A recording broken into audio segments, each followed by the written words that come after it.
let's talk about photosynthesis. Photosynthesis is the process whereby plants take in water from their roots, CO2 from the air, and that helps them to create glucose and a byproduct of oxygen. There is another thing that is needed, and that is sunlight. Sunlight is needed as a catalyst, which is why it's over the arrow. This creates two sides of an equation. There are reactants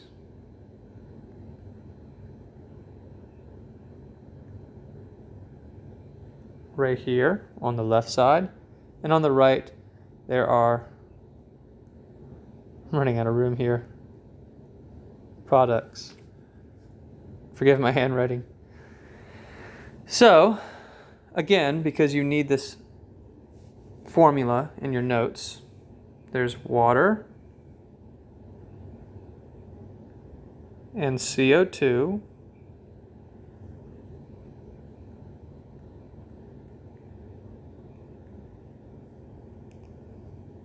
The catalyst is sunlight. And then the products are glucose, which is like sugar. It is a sweet carbohydrate. And then oxygen is a byproduct, which means waste. A few really cool things here is that plants take in CO2 and they give off oxygen. This is the opposite of you and I.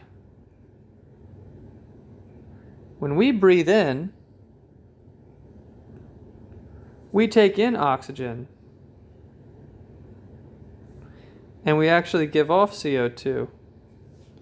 And so we do the opposite of plants. So let's begin our discussion on photosynthesis right here with the sun. It is where it all begins. Sunlight is the energy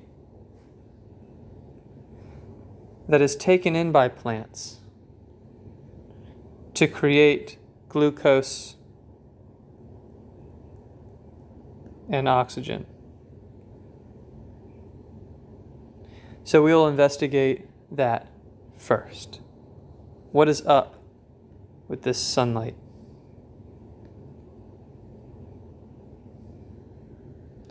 Sunlight, first of all, is created when electrons lose energy. Light is made up of radiating particles called photons. Radiating means that these particles move in a wave-like fashion. They can have different wave-like fashions depending on their intensity.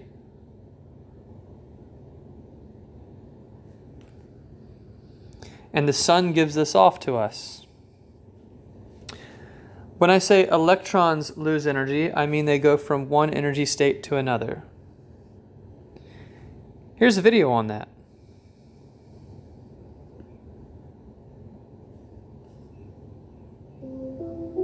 Light is the connection between us and the universe. Through light, we can experience distant stars and look back at the beginning of existence itself. But what is light?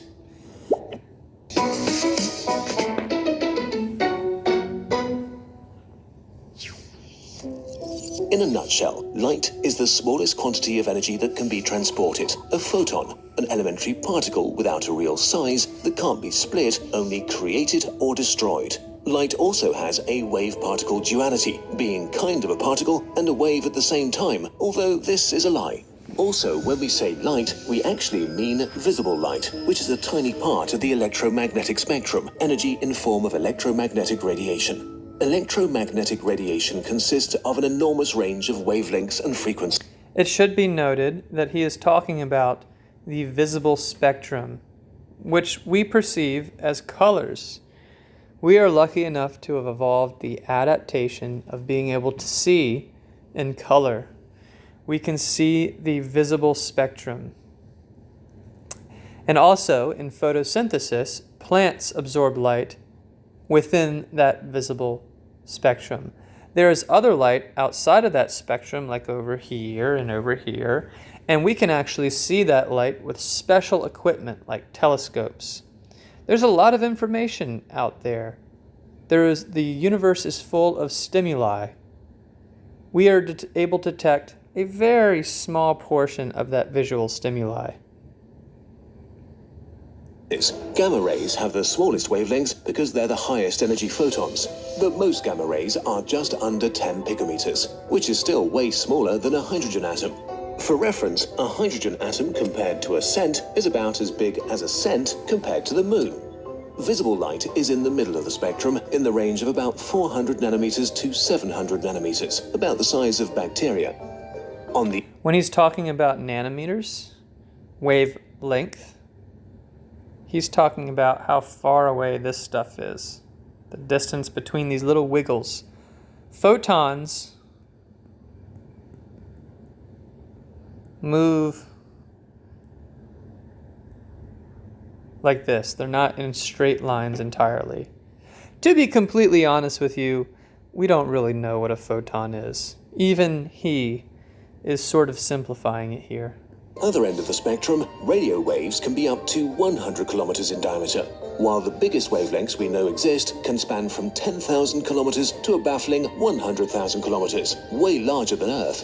From a physics standpoint, all these different waves are the same. They all have the wave-particle duality and travel at c, the speed of light, just at different frequencies. So what makes visible light special then? Well, absolutely. We just happen to have evolved eyes that are good at registering exactly this part of the electromagnetic spectrum. This is not a complete coincidence, though. Visible light is the only set of electromagnetic radiation that propagates well in water, which happens to be where most eyes first evolved millions of years ago. That was a smart move because light not only interacts with matter, it's also altered by it and can be used to gather information about the world around us with almost no delay, which is arguably really helpful for survival. Okay, where does light come from? A vast range of electromagnetic waves are created when atoms or molecules drop from a higher state of energy to a lower one. They lose energy and emit it in the form of radiation. At the microscopic level, visible light is created when an electron within an atom, that is, in an excited state, drops to a lower energy state and loses this excess energy. The same way incoming light can elevate an electron to a higher state of energy by being absorbed by it. Macroscopically, the moving charge of the electron creates an oscillating magnet field, which creates an oscillating electric field perpendicular to it. These two fields move themselves through space, transferring energy from one place to another, carrying information about its place of creation with it. Why, of all the things in the universe, is light the fastest thing there is? Let's change the question. What is the fastest way to travel through space in the universe? It's c, exactly 299,792,458 meters per second in a vacuum. 1 billion kilometers per hour. Electromagnetic radiation just happens to move this fast. Any particle that has no mass travels at c, without acceleration or any in between. The light that's being released from a candle does not speed up until it reaches light speed. At the very instant of its creation, its speed is c. So why is c, or the speed of light, finite then? Well, nobody knows. Our universe is just built this way. We don't have a smart answer here. So light is a part of a spectrum, an elementary particle that also behaves like a wave, propelled by two perpendicular fields traveling at the speed limit of the universe. Okay, that's nice and all, but what about all the crazy stuff about traveling at the speed of light and time, the twin paradox, quantum stuff, and things like that? We have to save them for another video. For now, let's just be happy that we evolved eyes that pick up waves of information permeating the universe, making us see things that help us to put our existence into perspective. Okay, so that's what light is. Essentially light, to simplify what Kierkegaard was saying, light is a particle that moves in a wave-like fashion, and it can move in different sort of fashions.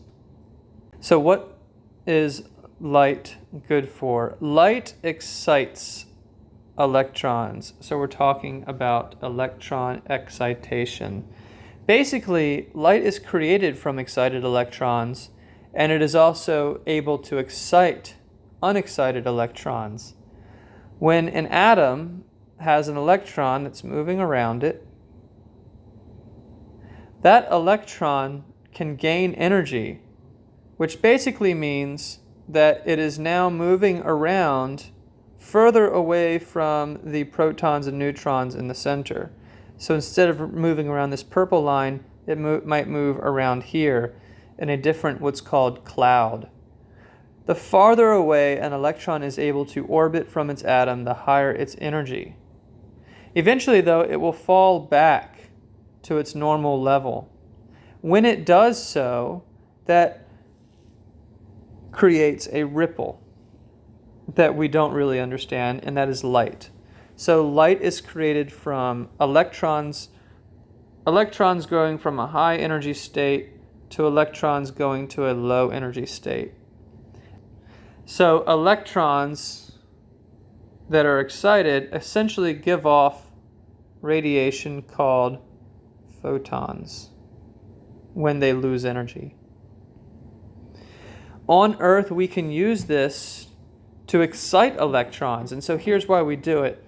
Electrons are like glue. They are the glue of molecules. So for example, water, H2O. If we look at water, it's just an oxygen bound to two hydrogens. And so do you see these lines that I drew? Like right here and right here? Those lines represent shared electrons. Electrons being shared in covalent molecules is what is responsible for binding them together. And so electrons are a lot like glue. When electrons are at a low energy state, it's like normal glue. But when electrons are at a high energy state, it is like super glue. And that is exactly why we're using photons. Plants use photons to increase the energy of electrons to make them super glue. It needs that super glue to take carbon dioxide and turn it into sugar, like this. And so electrons are excited by light. Those excited electrons can then act as bonds to create CO2. And so we can highlight those bonds, maybe right here, right here. This is all possible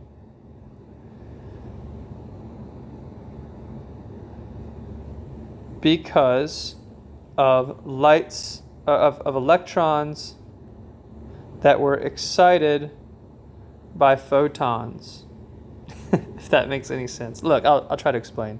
Let's go over here so I have some space. Here, this is the overview. Sunlight gives off photons. And those photons are striking electrons stored in the plant. That makes them excited. Those excited electrons are then used to fuse together carbon atoms in CO2 to create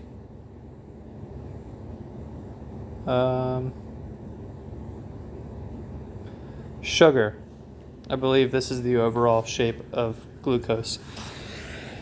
And so each of these little lines here represents high-powered electrons that were used to glue together carbon dioxide.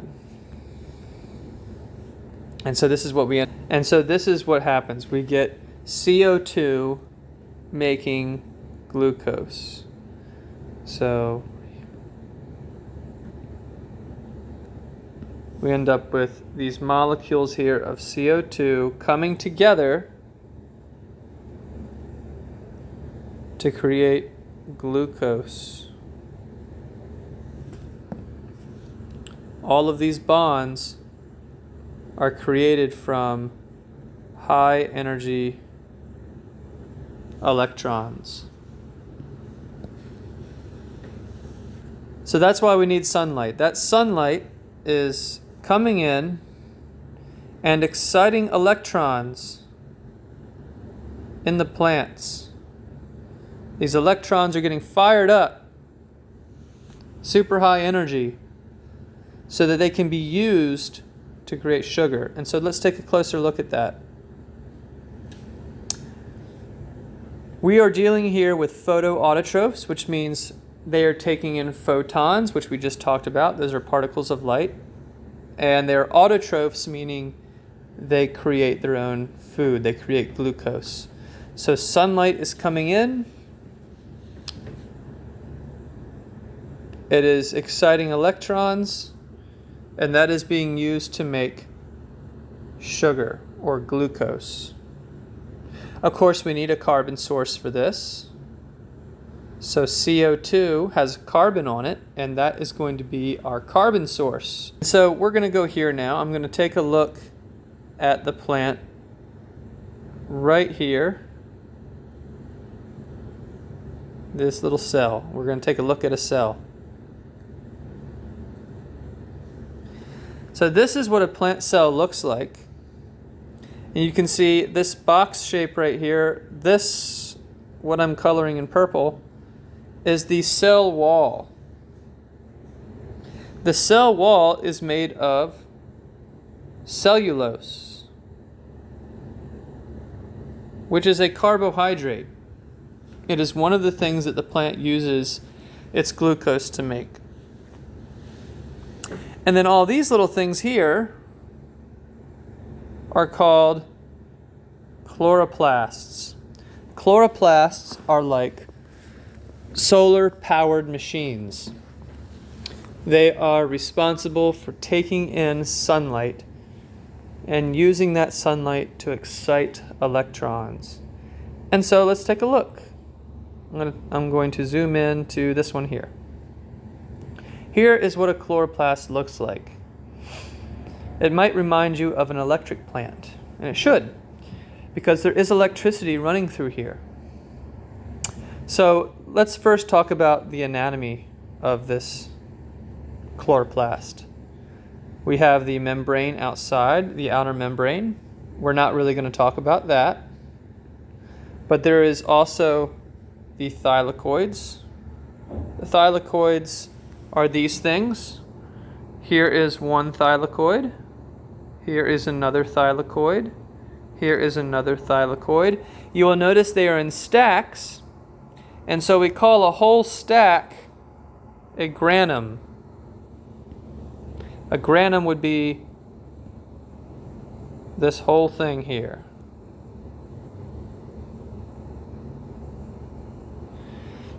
Then we have the stroma.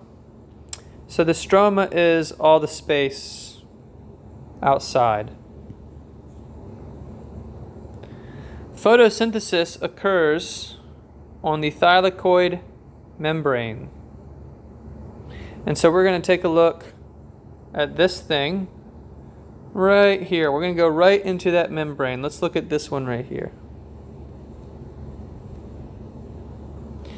This is the membrane. The reason the membrane is green when we zoom out, if we zoom out here, it is green because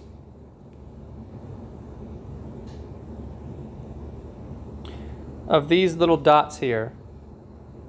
Those little dots, and you should write this down, are called chlorophyll. Chlorophyll are pigments, not to be confused with chloroplast.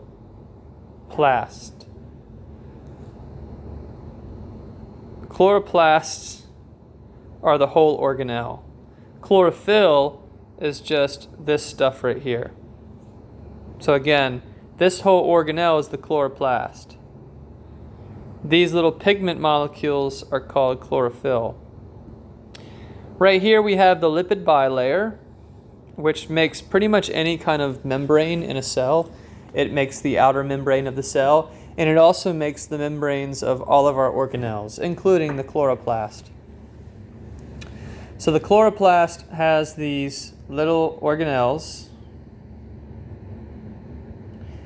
and they have these lipid bilayers. And in those lipid bilayers, remember this is the thylakoid.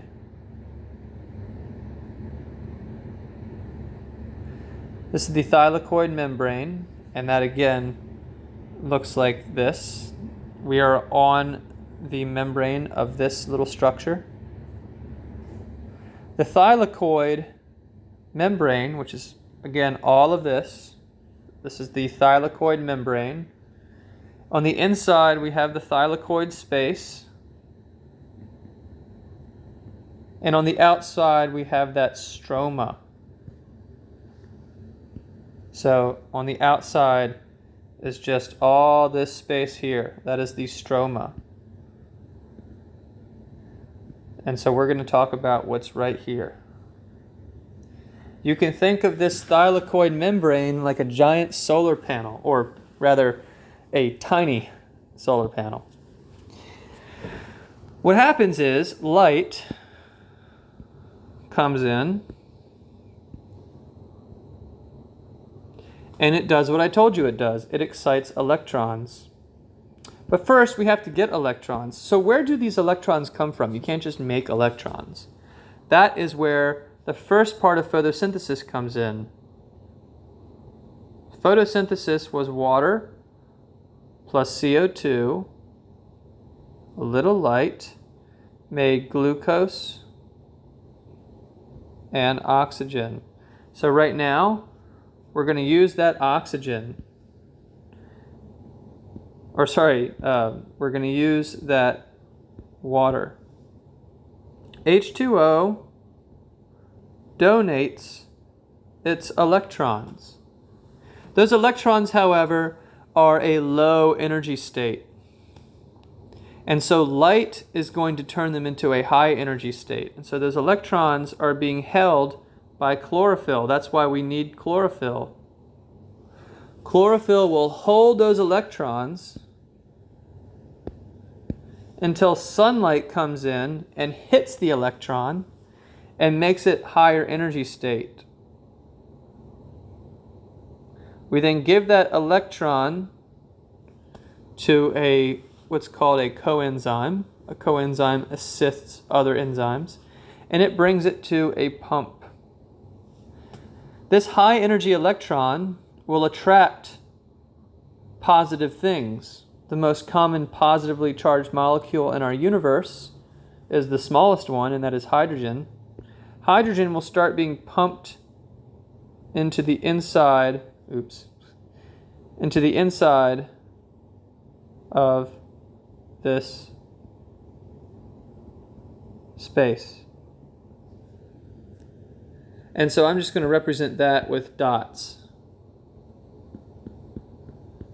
Since hydrogen is so small, it is the smallest atom in our universe, and it is everywhere. And basically what we are doing with this pump is we are filling the thylakoids with hydrogen.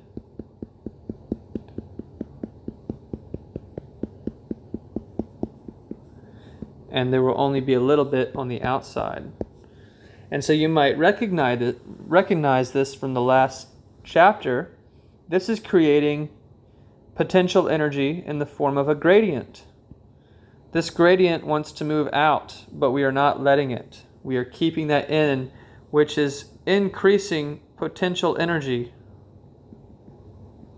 We are creating potential energy with this pump doing active transport, which is why I really wanted you to remember active transport before this. So we have a lot of hydrogen in here. And just to review, the way we got that was H2O gave its electrons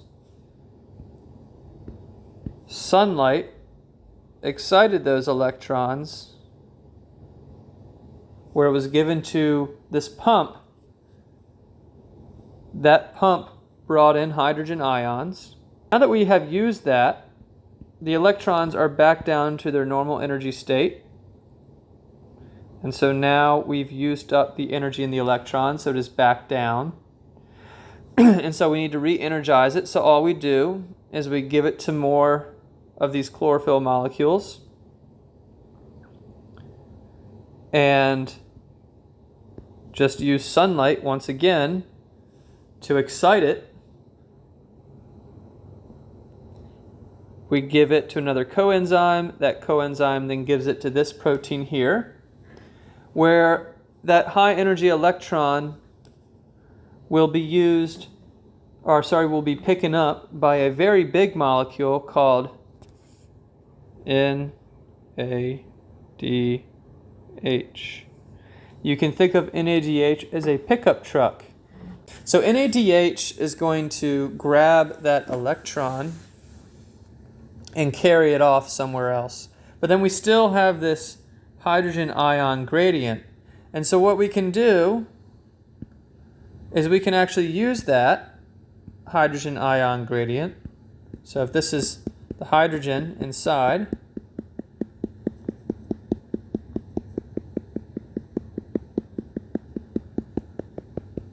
and there's not a lot outside, that means it really wants to move out. But we don't let it. We don't let it just move out on its own. We keep it sealed inside, unless it wants to go out this protein right here. This is called ATP synthase. This is a little bonus in photosynthesis. You see, our main goal was this right here, to get to the NADH. The main goal of photosynthesis is to excite electrons and put them on NADH to carry them away. A secondary goal is to create a little bit of ATP, not much. It's only really like 2 molecules of ATP per water molecule used up, I believe. It might be 4, I don't know. But anyway, it is going to make ATP. And so the way it does that is it takes advantage of this hydrogen ion gradient in here.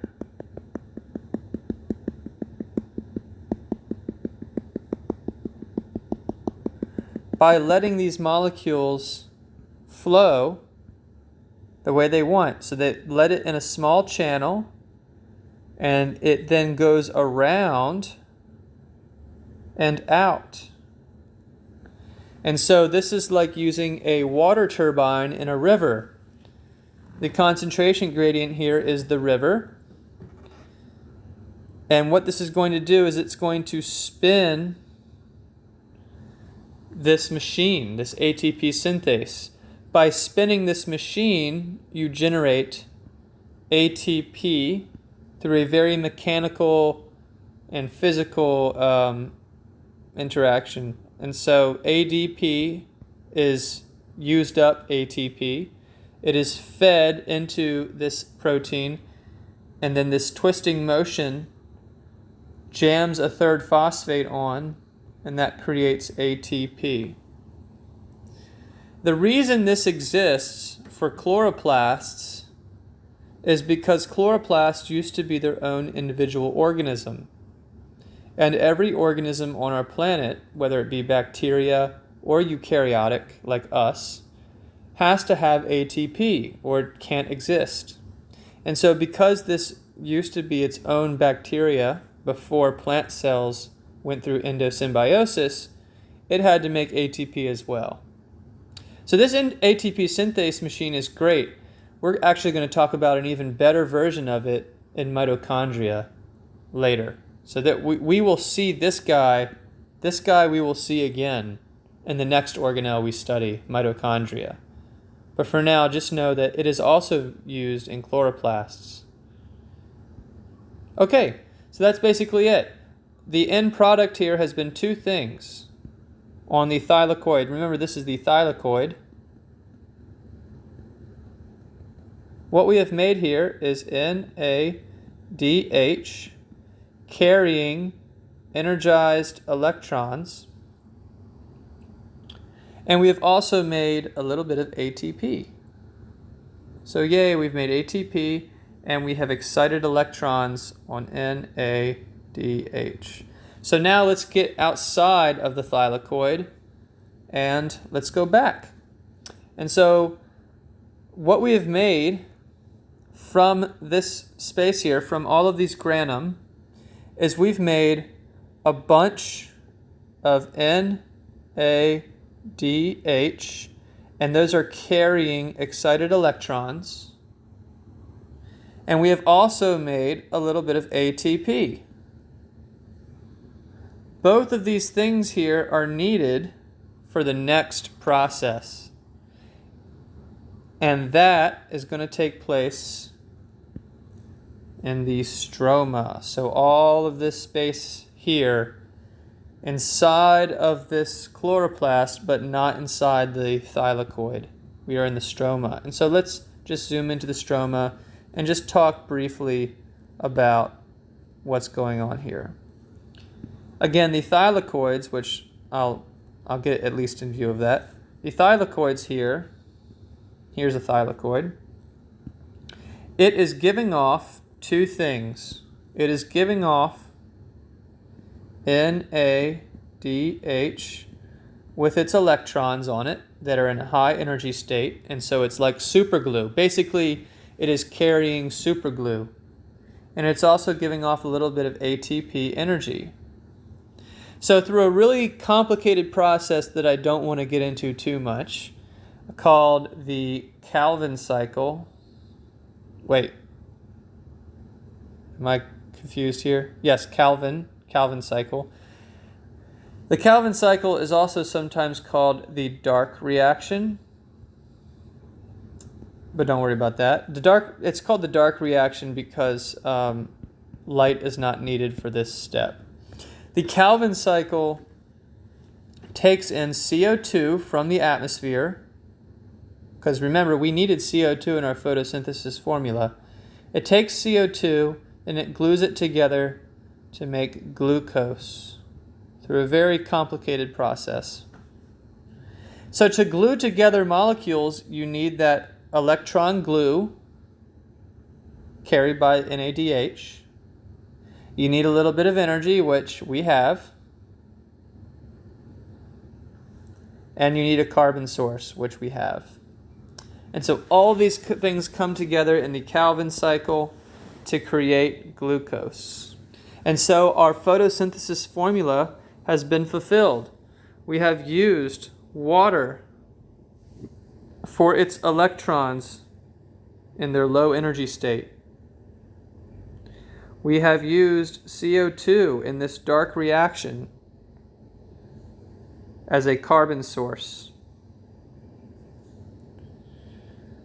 I'm running out of room here.